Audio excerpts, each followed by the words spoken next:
Hello there, ladies and gentlemen.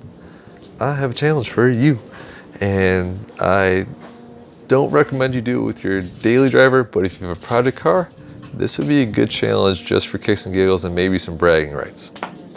The challenge is to do an F1 style pit stop and change all 4 tires as fast as you possibly can. What you're watching here is Mercedes not only change one car, but 2 cars worth of tires in under 10 seconds.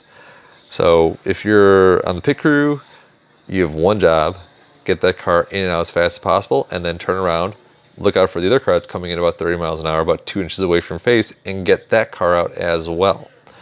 And what I'm looking at, again, please do subscribe. I don't want any copy strikes. What I'm looking at is timing how long it takes you to get all 4 wheels on and off of your car. You start the timer when you first make your first motion towards the car. Rules are pretty simple again. Car has to be completely stopped. You have to get all 4 tires off, all 4 tires on. You do not have to torque down all the tires, because I know torquing is actually something that needs to be done very safely. So make sure you have it secured on the ground, but not torqued down for full credit. Now, once you get your car up in the air, obviously use jack stands. We want to be safe. And I'm showing you the Miata on the side there because I was showing you a little bit more of myself than you would actually want to see. You're welcome. Make sure, again, your car is safe. Lower it down, give it a shake test, and if it's safe, go ahead and get started on actually removing the wheels. You've probably noticed that this video is about 10 minutes long, so I also came up with a list of things that you could do or start in roughly about 10 minutes. First one is your laundry. So you can get it done, or at least in the washer, in a couple minutes, but it takes about 40-50 minutes to actually go through the whole cycle. Back on the car, the lug nuts are coming off at this point. I'm using electric ratchet. Completely allowed to do that. If you have a pneumatic one, go for that. If you don't have either of those and you have to use old school muscle power, go for that as well. Otherwise, I am putting on the new tire, and you might, if you are observant, notice a little difference between the tire that came on and the tire that just came off. These are the new upgraded ones that I haven't shown you yet. These are the Enkei RPF1s. They are lightweight. They are 15 by 8 inch, so the contact patch is huge, and they require their own special lug nuts. They are called, I think, tuner lug nuts, because the part of the lug nut that presses against the wheel has a different shape, and they wouldn't work with the old ones. Something else, this is a TEDx talk about how poetry can save your life. I don't think poetry could throw you a lifesaver if you're drowning, but maybe if you're emotionally drowning, the poetry may be able to help you out. So another thing you can do in under 10 minutes is a TED Talk. Make yourself smarter every day. Anyways, at this point, back wheel is almost on. We're putting on, like I said, those new lug nuts. After that, shouldn't be too bad. They don't have to be torqued down. You would only torque down when it's on the ground, remember too. While you're changing your oil, your mind is going to wander. Even now, I screwed it up. You're not changing your oil right now, you're changing your car, but it made me think I should probably change the oil on my car. It's been a while since we had it out on track there. So everything is looking good, just tightening them down. Again, this little hand tool, I do recommend. It can put about 40 foot-pounds of torque out, and that's just enough to secure things for torquing afterwards.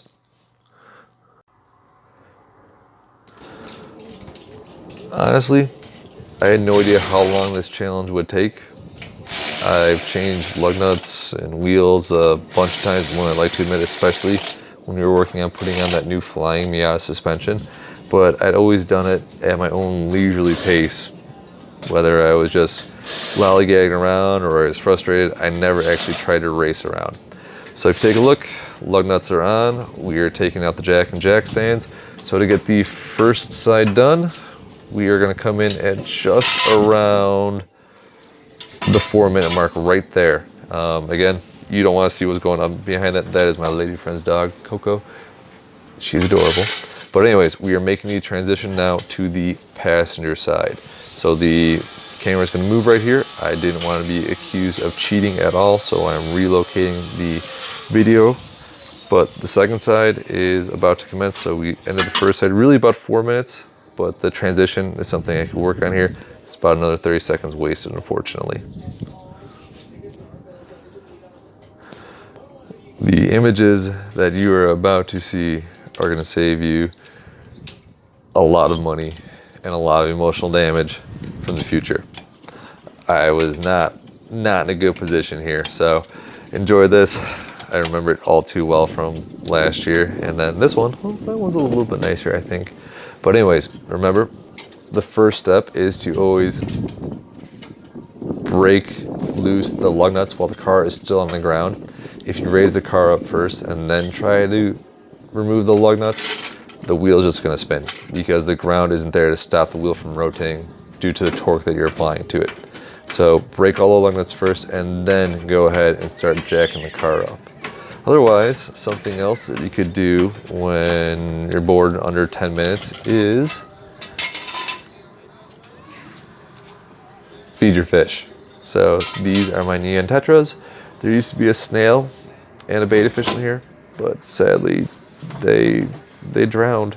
So they had a good solid life, and I replaced them with these neon tetras, which are very agile, like a Miata. But anyways, back to the car. Again, same procedure, using the socket to just pull off the lug nuts. Nothing crazy exciting here.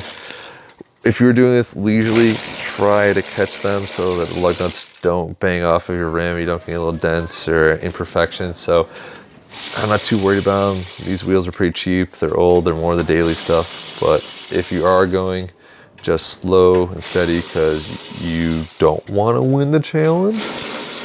Otherwise, these wheels are going off and the new Enkei RPF1s are going on.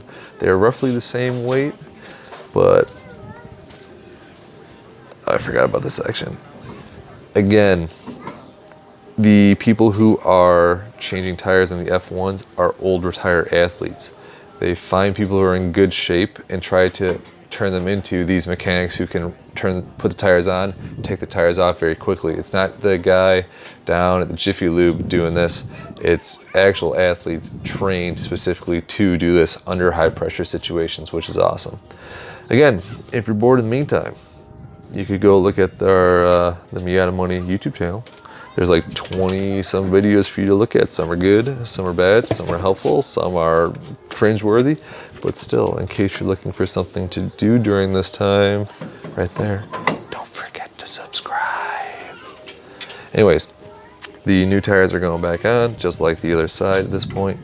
And always finger tighten the lug nuts first. Don't use your impact tool because there's a chance that you could mess up the threads, and putting in a new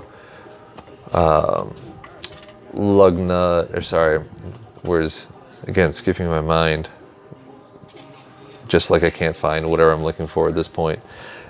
The moral of the story is put them on finger tight first. That way you don't end up damaging them and having to do even more stuff. Take the 10 seconds, finger tight, then hit it with your tools. Otherwise, if you take a look, we're getting pretty close to the 8-minute mark. You remember the first side took just about 4 minutes to do, so we're keeping a pretty good pace for consistency, which includes moving side to side. So I'm happy with this.